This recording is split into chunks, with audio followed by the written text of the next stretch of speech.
Welcome.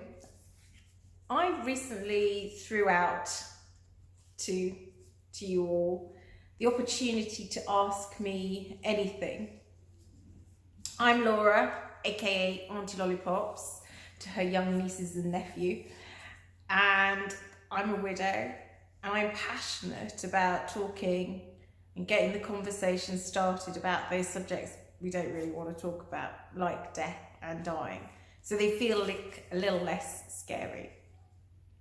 So let's get the conversation started. What was the last conversation you had with your spouse about? Actually, I'm very clear of the last conversation I had with my spouse. There was nothing romantic about it.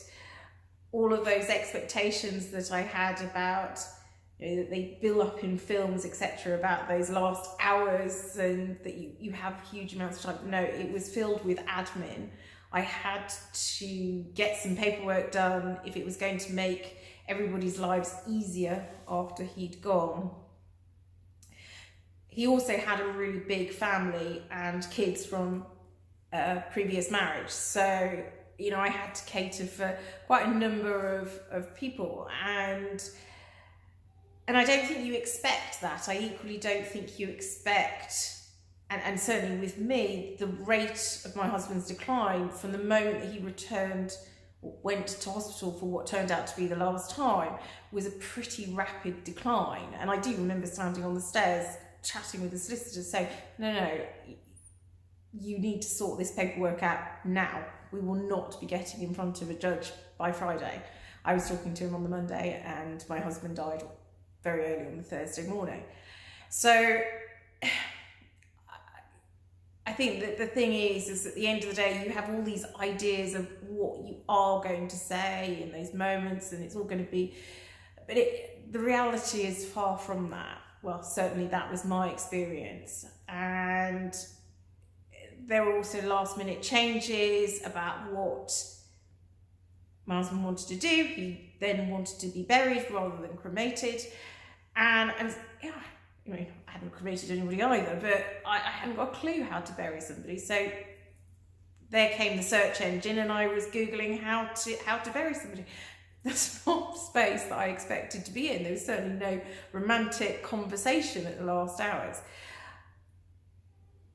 Actually, the reality was a lot was left unsaid.